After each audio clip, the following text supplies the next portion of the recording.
আসসালাম স্যার। আসসালামু আলাইকুম। স্যার কেমন আছেন স্যার? আছি আলহামদুলিল্লাহ, আপনি কেমন? স্যার ভালো আছি। আমি আপনাকে একটু আগেও বলেছিলাম জি স্যার। এখানে একটা সমস্যা হচ্ছে, হয়তো অফিসে একটু বুঝতেছেন। নর্মালি আমরা যখন ওয়ার্ক জি স্যার। বিডা থেকে যখন আমরা রেকমেন্ড করি, তো এনএসআই মেন জবটা হইলো to look at it from a security angle, G sir. that whether these people have any security risk or not, and after clearance and traditionally এটাই হয়েছে। জি sir. আর আমরা করতেছি কি, আমাদের একটা হেড আউট পলিসি না থাকলেও আমাদের থার্ড পার্টি যারা অনেক জায়গা হয় কি, স্পেশালি আপনার সফটওয়্যার কোম্পানিগুলিতে, জি স্যার। তারা এখানে কন্ট্রাক্ট, গভর্নমেন্টের কন্ট্রাক্ট, অন্য কন্ট্রাক্ট পায়, তারা কিন্তু as worker they bring in not direct work permit people হিসাবে, they bring in as contract worker. Sir. তো একটা কোম্পানি আপনার সাথে বোধহয় দেখা করেছিল, আমি টাইম দিলে she will meet you again. হ্যাঁ স্যার, আসছিল স্যার, আসছিল। ওটা আবার আপনি বলেছিলেন আমরা রিভিউ করে পাঠাইতে, আমি হোম মিনিস্টারকে বলে আপনাদের কাছে রিভিউতে পাঠাই দিয়েছিলাম। জি স্যার। ওটা আপনারা আবার না করে দিয়েছেন। স্যার আপনারা করেছেন না অন দ্য গ্রাউন্ড দ্যাট বিডার কোনো পলিসি নাই এটার ব্যাপারে। ওটা তো আপনাদের দেখার ব্যাপার না, পলিসি আমার আছে কি না, that is not, you see whether the security clearance আছে কিনা, whether they are security or not security. Sir ঠিক আছে স্যার। এখন স্যার আমি দু একটা আসপেক্ট একটু আপনাকে বলি।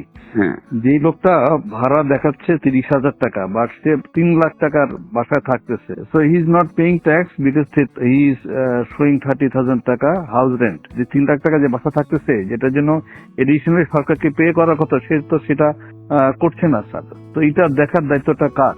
যে লোক, হ্যাঁ স্যার, এখন যে লোকের বেতন হচ্ছে অরিজিনালি 10 লাখ টাকা, সে দেখাচ্ছে 2 লাখ টাকা, বাকি 8 লাখ টাকার উপর ট্যাক্স ফাঁকি দিচ্ছে।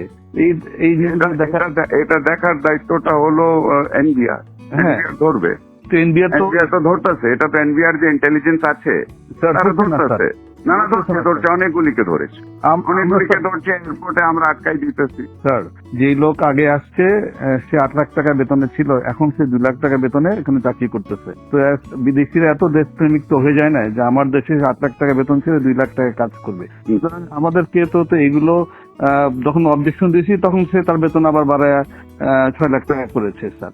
তো ওটা ঠিক আছে না, সাম পয়েন্ট এটা তাহলে আমরা বসি, লেটার স্যার আমরা বসি, কিন্তু point is responsibility basically is NBR. Sir, if NBR is not doing it, then you should point out to them that তোমরা করো।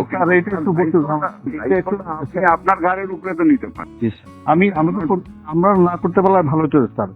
তবে এই প্রসেসে আমরা সরকারের রেভিনিউ আনে বড় একটা অংশ রেখেছি। এটা ঠিক আছে, এটা আমরা লিমিটিং করি, আমরা করি, কিন্তু এই কেসে তো this is not the case.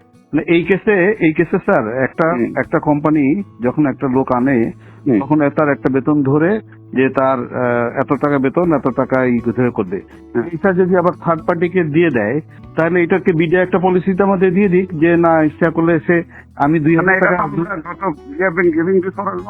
হ্যাঁ আমি 2,000 সিকিউরিটি ক্লিয়ারেন্স দিবেন স্যার। এখন যদি পলিসি ম্যাটারে যদি NSI is going to say you have to declare policy to me, sir এটা একটু ভালো উচিত স্যার। তাহলে আমরা সিকিউরিটি ক্লিয়ারেন্সটা তাকে, সে যে বিদেশ থেকে যখন আসবে তাকে সিকিউরিটি ক্লিয়ারেন্সটা তাহলে আমরা না দিই, আমাদের কাছে না নিল, আমাদের কাজটা খুব কমে গেল স্যার। আমরা কাজ হোয়াট ইজ ইউর টিওআর, আপনার থেকে যে সিকিউরিটি ক্লিয়ারেন্সের জন্য আসে, এতদিন তো আপনার টার্মস অফ রেফারেন্সটা কি?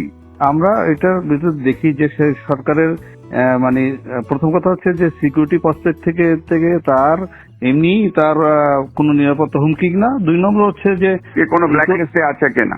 জি স্যার। 2 নম্বর হচ্ছে ইকোনমিক সিকিউরিটি পার্সপেক্টিভে সে সরকারের ফাঁকি টাকি দিয়ে কোনো জায়গা থেকে সরকারের ক্ষতি করছে কিনা, এটাও আমরা দেখি। এখন আমরা যদি সরকার যদি বলে না এটা দেখার দরকার নেই, আমরা ক্লিয়ারেন্স করতেও রাজি নেই স্যার, আমাদেরকে অনেক ইম্পর্টেন্ট কাজ আছে। কিন্তু যখন একটা লোক ফাঁকি দিয়ে, যার বেতন 10 লাখ টাকা, সে 2 লাখ টাকা বেতন দেখায়, বিদায়ের সাথে হাত মিলায়া সে যখন সরকারকে ফাঁকি দিচ্ছে, তখন কেউ না কেউ তো দায়িত্বটা নিতে হবে। না না, এটা তো আই ডোন্ট, ঠিক আছে আমি দেখি, আমি প্রিন্সিপাল সেক্রেটারির সাথে কথা বলি। জি স্যার। আমার যতদূর মনে হয় দেশের এতদিন তো ছিল না, এটা তো নতুন, আপনি ডিজি হয়ে আমি 2009 সাল থেকে এই প্রতিষ্ঠানে আছি। I work as director external, এবং যারা এরকম ট্যাক্সের ফাঁকি দিচ্ছে এই বিষয়গুলো সবগুলো আমরা এইভাবে করে ধরেছি, এবং আমরা যখন অবজেকশন দিয়েছি ওরা আবার বেতন বাড়ায়, যেটা লিগাল যে পায়, যে বাড়ি ভাড়া যা 3 লাখ টাকা দিয়ে করতেছে সে তখন 3 লাখ টাকা বাড়ে ওটার উপর সরকারকে ট্যাক্স দিয়েছে স্যার। চিটাং পোর্ট দিয়ে স্যার হাজার হাজার গাড়ি আছে, ওগুলো আটকাই ওরা ট্যাক্স দেয়। So I am adding value tax to the government. Although এখন বলবেন যে না এটা তো রেসপন্সিবিলিটি না স্যার, এটা যদি সরকার বলে দেয় যে না এগুলো করার দরকার নেই, আমরা কিছু করবো না স্যার, আমাদের কাছে ক্লাস না পাঠাইলেও তো হবে না স্যার। কিন্তু বিডা আমাদেরকে বলতে হবে যে তারা যদি জাস্টিফাই করে যে একটা লোক বিটা যদি কম্প্রোমাইজ না হয় আমাদের তো কোনো অসুবিধা নাই। আমাদেরকে একটু ক্লিয়ারলি বলে দিক স্যার যে একজনের জন্য নিয়ে এসে একজনকে দিতে পারবে বা 2-3 হাত ঘুরে সেই লোক কাজ করতে পারবে, আমাদের কোনো অসুবিধা নাই।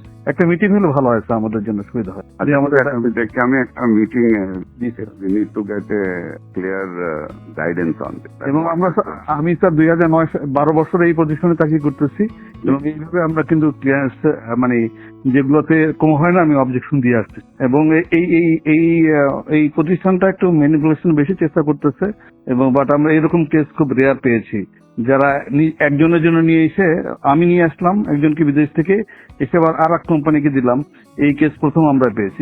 বিডা আমাদেরকে বলে দিক যে ঠিক আছে আমি দেখি। আর আপনাকে একটু জানাচ্ছি BIDA is a compromise organization, মানে ন্যাশনাল ইন্টারেস্টে NBR is also compromised. Exactly sir, exactly. Civil aviation is a corporation. সব থেকে বড় কম্প্রোমাইজ অর্গানাইজেশন ইজ দুটো।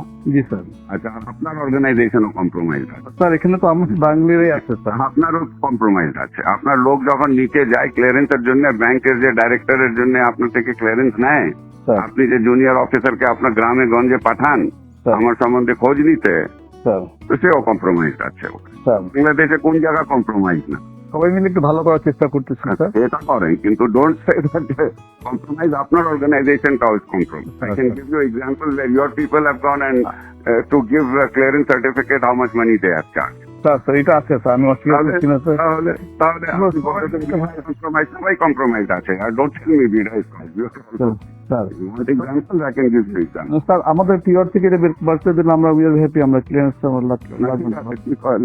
একটা বিষয় স্পষ্ট, ডক্টর ইউনূসকে নিয়ে দেশের ভেতরে যেমন সমালোচনা আছে, বাইরের মিডিয়ায় ঠিক তেমনই তাকে ঘিরে সহানুভূতির আবরণ তৈরি হয়েছে। শফিকুল আলম একজন অভিজ্ঞ সাংবাদিক ও প্রেস সচিব হিসেবে আন্তর্জাতিক মিডিয়ার সামনে যে বক্তব্য দিয়েছেন তা নিঃসন্দেহ কৌশলী, তবে প্রশ্ন হচ্ছে এই বক্তব্য আসলে কার স্বার্থ রক্ষা করছে, ডক্টর ইউনূসের নাকি রাজনৈতিক একটা বৃহৎ গেম প্ল্যানের? আওয়ামী লীগের ভবিষ্যৎ নিয়ে যে সন্দেহ বা সংকেত তিনি দিয়েছেন তা কেবল একটা মতামত হলেও সেটা খুব স্পষ্টভাবে তুলে ধরে দেশি বিদেশি শক্তিগুলো বাংলাদেশের রাজনৈতিক অস্থিরতা নিয়ে কতটা আগ্রহী। আমরা যখন দেশের অভ্যন্তরীণ রাজনৈতিক বাস্তবতা বিশ্লেষণ করি তখন বুঝতে হয় এই সব বক্তব্য শুধু ব্যক্তি নয়, পুরো রাজনৈতিক প্রেক্ষাপটকে প্রভাবিত করতে পারে। তাই দর্শক হিসেবে আপনার দায়িত্ব হচ্ছে শুধু ভিডিও না দেখে সেটার ভেতরের প্যাটার্ন, উদ্দেশ্য এবং ব্যাকরণটা বুঝে না। শেখ হাসিনার সরকার যদি ভুল করে সেটা সমালোচনা হতে পারে, কিন্তু যদি কেউ পরিকল্পিতভাবে দেশের ভাবমূর্তি ক্ষতিগ্রস্ত করার উদ্দেশ্যে কথা বলেন সেটাও চিন্তার বিষয়। সবশেষে বলবো, সমালোচনা হোক ন্যায্য, বিশ্লেষণ হোক তথ্যভিত্তিক এবং সিদ্ধান্ত আপনার। এই ভিডিওটা দেখে একটা জিনিস পরিষ্কার, ডক্টর ইউনূসকে ঘিরে দেশ বিদেশে আলাদা এক রাজনীতি তৈরি হয়েছে, আর সেই রাজনীতিরই প্রতিচ্ছবি আমরা দেখলাম তার প্রেস সচিব শফিকুল আলমের কথায়। ভারতের মিডিয়ায় তিনি যে বক্তব্য দিয়েছেন তা নিঃসন্দেহ সাবলীল, তবে প্রশ্ন হচ্ছে সেটি ছিল একটি ব্যক্তিগত মত নাকি আন্তর্জাতিক প্রভাব তৈরির কৌশল। তো আজকে এই পর্যন্তই, কিন্তু প্রশ্নগুলো এখানেই শেষ নয়। এই দেশ, এই রাজনীতি, এটা আমাদের সবার। আপনি, আমি, আমরা সবাই মিলে গড়ে তুলব সচেতনতার একটা মঞ্চ। আপনার ভাবনা, আপনার চিন্তা এবং আপনার মতামত আমাদের দরকার। তাই কমেন্টে লিখে জানান এই মুহূর্তে আপনি কি ভাবছেন এবং আপনি কোন দিকে তাকাচ্ছেন। রিপাবলিক অ্যান্ড পলিটিক্স কেবল খবর বা বক্তব্যের জায়গা নয়, এটা একটা ভিন্ন মতের প্ল্যাটফর্ম। এখানে প্রশ্ন করার সাহস আছে, সত্যের পেছনে ছুটে চলার স্পর্ধা আছে। চ্যানেলটি ভালো লাগলে অবশ্যই সাবস্ক্রাইব করে পাশে থাকুন, কারণ একটা ক্লিকেই হতে পারে হাজারো অন্ধকার ভেদ করে আলো খোঁজা শুরু। ফিরছি পরের পর্বে আরও খোলামেলা বিশ্লেষণ নিয়ে। সে পর্যন্ত সবাই ভালো থাকুন, সুস্থ থাকুন। আল্লাহ হাফেজ।